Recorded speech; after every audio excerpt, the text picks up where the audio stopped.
Assalamualaikum warahmatullahi wabarakatuh.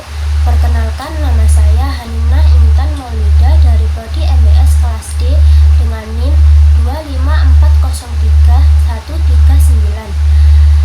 Di sini saya akan mempresentasikan materi dari kelompok saya, kelompok 11 yang berjudul Manajemen Konflik dalam Perusahaan, Manajemen Konflik, Sumber Konflik, Dampak Konflik, dan Strategi Mengatasi Konflik.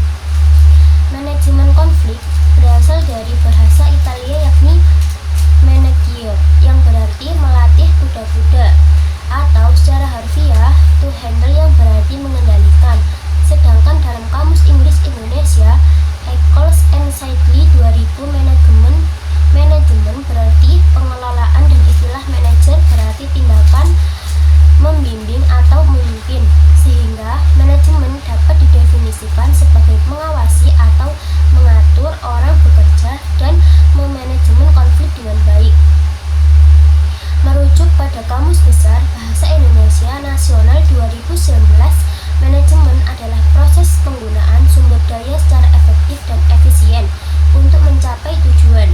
Manajemen merupakan proses penting yang menggerakkan organisasi, karena tanpa manajemen yang efektif tidak akan ada usaha yang berhasil cukup lama. Berdasarkan beberapa pendapat di atas, dapat disimpulkan bahwa manajemen merupakan sebuah tindakan yang berhubungan dengan usaha tertentu dan penggunaan sumber daya secara efektif untuk mencapai tujuan. Sedangkan pengertian konflik sendiri menurut Kamus Besar Bahasa Indonesia Nasional 2019 merupakan percekcokan, pertentangan atau perselisihan konflik. Juga berarti adanya oposisi atau pertentangan pendapat antara orang-orang.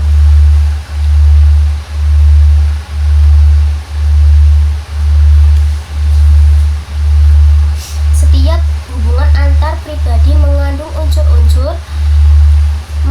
unsur-unsur konflik, pertentangan pendapat atau perbedaan kepentingan, di mana tindakan salah satu pihak berakibat menghalangi, menghambat, atau mengganggu tindakan pihak lain.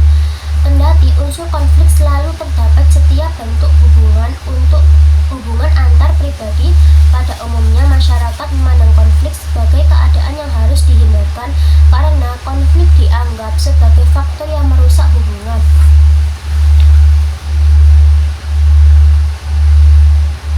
Yang kedua yaitu sumber konflik. Sumber konflik dapat terjadi atau muncul akibat beberapa faktor. Dengan mengidentifikasikan sumbernya merupakan langkah awal dalam manajemen konflik yang efektif. Beberapa sumber konflik diantaranya yaitu: 1. Adanya perbedaan individu. 2. Perbedaan latar belakang atau kebudayaan.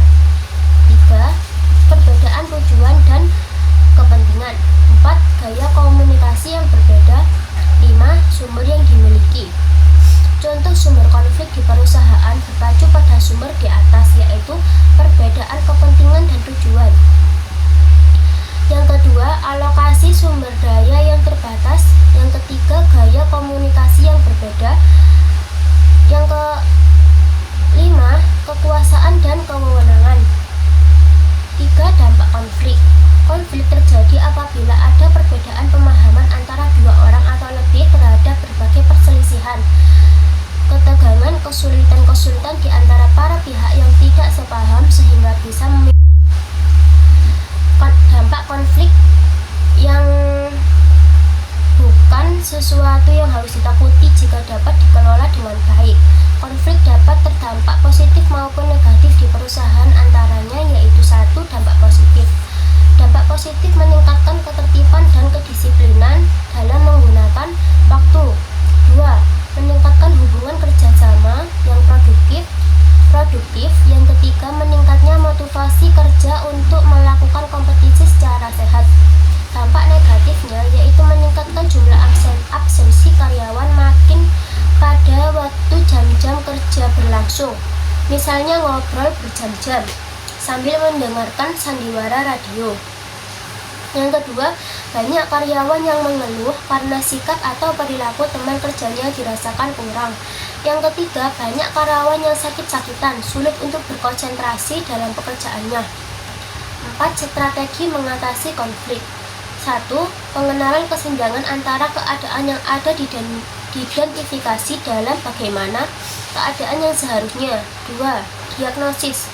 Inilah langkah yang terpenting, metode yang benar dan telah diuji mengenai siapa, apa, mengapa, di mana, dan bagaimana berhasil dengan sempurna. Yang ketiga yaitu menyepakati suatu solusi, kumpulkanlah masukan mengenai jalan keluar yang memungkinkan. 4. Pelaksanaan. Ingatlah bahwa akan selalu ada keuntungan dan kerugian. Nomor 5 yaitu evaluasi. Kesimpulan yang dapat saya ambil dari makalah kelompok saya yaitu aspek krusial dalam keberhasilan sebuah perusahaan. Konflik adalah bagian tak terpisahkan dari interaksi manusia. Alih-alih menghindarinya, perusahaan harus berinvestasi dalam strategi dan keterampilan untuk mengelolanya secara efektif. Dengan mengidentifikasikan sumber konflik, memahami dampaknya, dan menerapkan strategi yang tepat. Ruang lingkup manajemen konflik mencakup semua aspek yang terlihat dalam pencegahan, pengelolaan, dan penyelesaian konflik di dalam sebuah organisasi. Tujuannya adalah untuk menciptakan lingkungan kerja yang produktif dan harmonis, di mana konflik tidak dihindari tetapi dikelola secara efektif.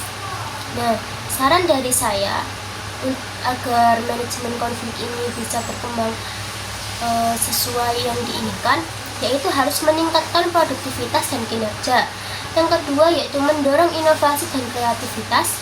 Yang ketiga, menciptakan lingkungan kerja yang positif. Demikian dari saya, mohon maaf atas bila ada salah kata. Wassalamualaikum warahmatullahi wabarakatuh.